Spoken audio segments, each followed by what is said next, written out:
Hey y'all, it's Rick here with Uncommon Communion, recording Thursday late night and for you on, Wednesday late night for you on Thursday morning.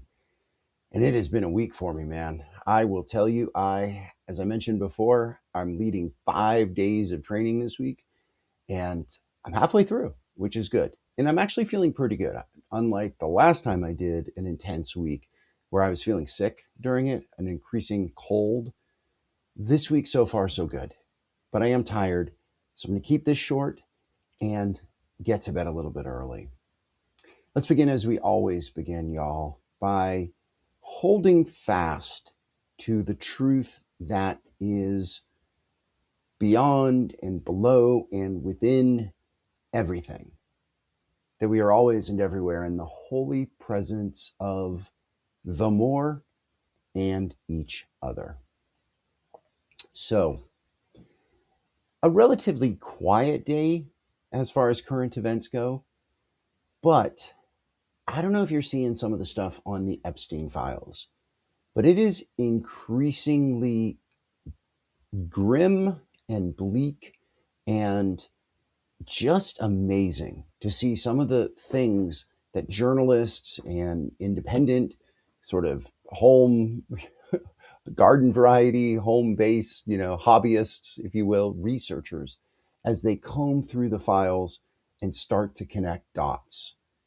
There's some really amazing stuff in there, and I'm not going to summarize it all here, but I do want to encourage you to keep listening, keep watching, and keep recognizing that this isn't going away, right? Regardless of what the Justice Department says about no more, releases, this is not going away. And something very significant happened today. I don't know if you saw this, but the Clintons agreed to testify. And immediately, what this set off in the Democrats who are on that Senate Judiciary Committee, or excuse me, the House Judiciary Committee, which is where all of this activity is taking place, what they have said publicly and very aggressively is they will call in Trump and his kids and everybody who is named in those files. They will call those in for an accounting and a testimony and questions under oath. So, what is happening with the Clintons doing this? And I have no love lost for the Clintons, y'all. I'm glad they're doing it. I am not surprised Bill Clinton's all over the file. We kind of knew, kind of guess, right? I am definitely not one of those people like, oh, we can't, put this out there because the Clintons are in it. Nuh-uh. I have no love for them. I mean, honestly, y'all, and this is true, back in the day, I really thought Clinton should have stepped down. I thought he should have resigned in disgrace. Al Gore would have become president, and I think we would have had a different outcome in 2000. I mean, Al Gore lost by a whisker, and it turns out he actually didn't lose because a recount, a close count, saw that he did win Florida, right? Even after the Supreme Court stopped an official recount. But I think history would look very different if we had a President Gore instead of a President W. Bush. Nevertheless, that is speculative. But I've never had a love for the Clintons. And yet, I have hope that them taking the stance that they are is going to open up many more opportunities. And there's some really crazy stuff out there, y'all. I was just looking at Zev Shalev. I don't know if you've seen him. Dean Blundell. They do a really good 5-stack. They do a video every day. And there's some evidence, y'all, that is increasing that that Trump could have been involved in murdering children. And there is even some tips and some really credible evidence, sort of whistleblower inside evidence that there could be bodies buried on Epstein's New Mexico ranch, right? So there's been all this focus on the Epstein Island, right? But Epstein had a lot of other properties, including in New Mexico. So more to come on this, much more to come. I want to read Psalm 36 in its entirety. It's only 12 verses. And again, it is in a similar theme to what we have seen before with asking for retribution, asking for vengeance.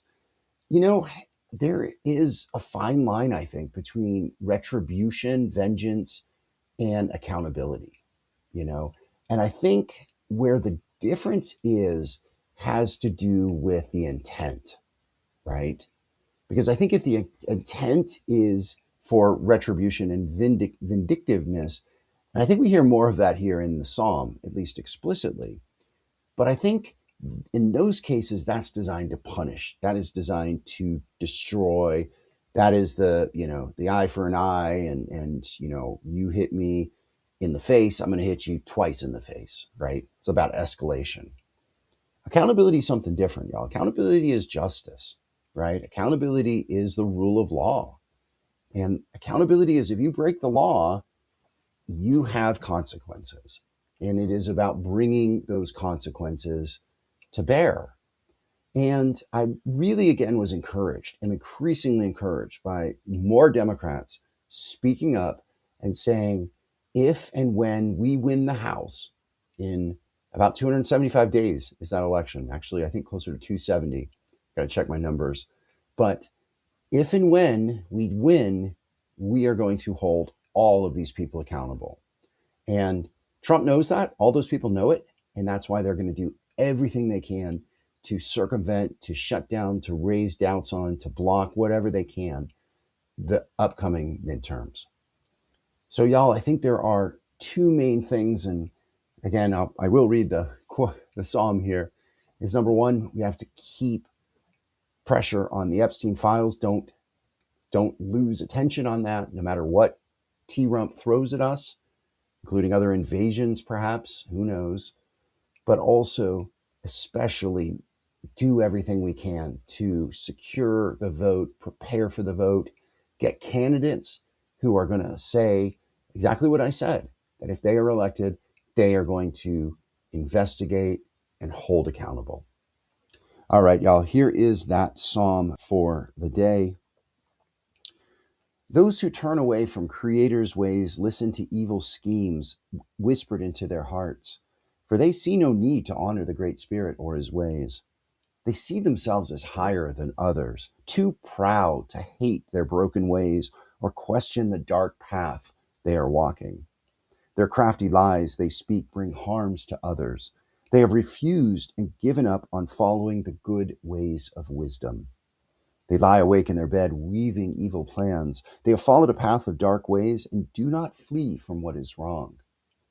Grandfather, your faithful and true love reaches down from the spirit world above. Your faithfulness stretches across the world like a blanket of stars in the night sky.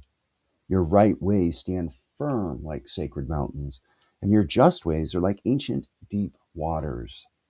Grandfather, you are the caretaker of all living things, both humans and animals. Nothing is desired more than your faithful and true love, O Great Spirit. Human beings find shelter in the shadow of your wings. They eat their fill from your long house of plenty. You let them drink from the pure water of your refreshing stream. For the spring of life-giving water flows out from you. You are the light of life that shines for all to see. Stretch out the tent of your great love to cover all who know you, and let your right ways cover all who have good hearts. Do not let the feast of the arrogant walk over me, or permit guilty hands to drive me far away from home. Look, those who have pursued injustice have fallen. They have been thrown down with no way to rise up again. We are doing that throwing down already, y'all. I'm going to share a song in the notes. You might not have heard. I think many of us, and I even shared this a few days ago, Bruce Springsteen, Streets in Minneapolis. But there's another song by a group I really like. I've featured them in some of my posts, called Wookie Foot, who are from Minneapolis themselves, kind of a musical collective, if you will. And yeah, I'll put their song down here. It's only 2 minutes, catchy as heck. And I think it is such a celebration of what we're seeing here, the courage and the bravery of those protesters, and how already those who are pursuing injustice are falling.